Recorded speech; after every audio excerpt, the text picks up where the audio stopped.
भाजपा ने बहुत बड़ा खेला कर दिया है और सूत्रों के मुताबिक जो नाम भाजपा ने एमएलसी के उम्मीदवार के तौर पर चुना है वो मुकेश सहनी को झटका दे सकता है।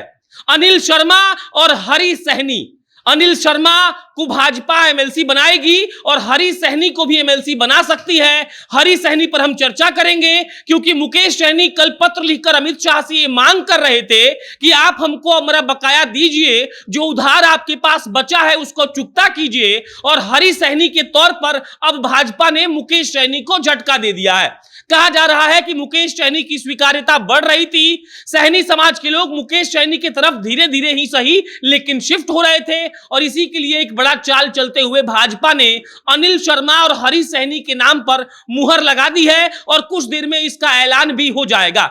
हरी सहनी दरभंगा के एक बार चुनाव प्रभारी भी बनाए गए थे।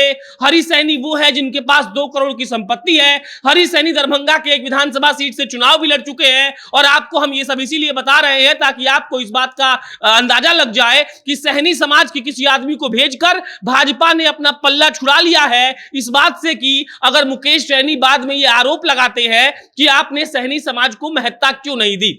मुकेश सहनी की सीट खाली हो रही है और उनकी सीट पर एक सहनी समाज के आदमी को भेजकर भाजपा ने यह संदेश देने का प्रयास किया है कि वो सहनी से लगाव रखते हैं, उनको सहनी समाज से प्यार है और वो सहनी समाज का भला सोचते हैं।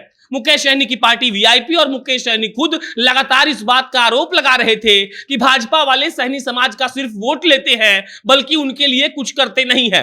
वहीं अभी जो हुआ है उसको समझकर आप उसको देखकर आप ये समझ सकते हैं कि भाजपा कितना बड़ा संदेश देना चाहती है कि वो सहनी समाज से सिर्फ वोट नहीं लेती अपितु उनके बारे में सोचती भी है। मुकेश सहनी लगातार इस बात पर हमलावर थे कि 2020 में जो विधानसभा का चुनाव हुआ था उस वक्त वीआईपी पार्टी एनडीए का हिस्सा थी और यह डील हुआ था कि आपको 11 एमएलए का सीट मिलेगा और 1 एमएलसी का सीट मिलेगा।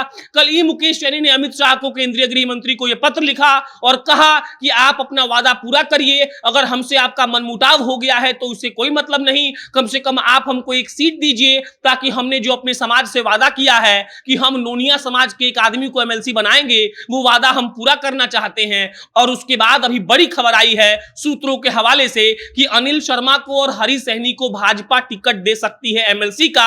और अगर ऐसा हो गया तो कम से कम आपको यह मान लेना चाहिए कि सहनी जी की राजनीति खतरे में पड़ने वाली है। मुकेश सहनी लगातार सहनी समाज के लोगों को ये वो कहकर इकट्ठा करते रहे हैं कि भाजपा सहनी समाज के लोगों के बारे में नहीं सोचती है, लेकिन अगर हरी सहनी को टिकट मिल गया तो भाजपा वालों को यह बोलने का मौका मिल जाएगा कि भाजपा सिर्फ कहती नहीं है, करके दिखाती है।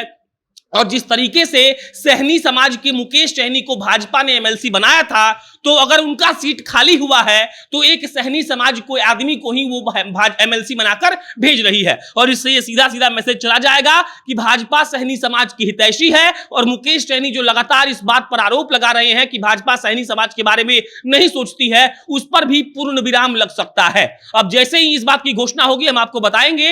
अनिल शर्मा भी एक स्वर्ण है, हरी सहनी सहनी समाज से आते हैं, दोनों समाज को साधने का भयंकर प्रयास किया है भाजपा ने और इसका क्या क्या फलसफा होगा ये भी आपको हम थोड़ी देर में अपडेट करेंगे। आप जनता जंक्शन देखते रहिए। मेरा नाम प्रशांत राय है। बहुत बहुत धन्यवाद।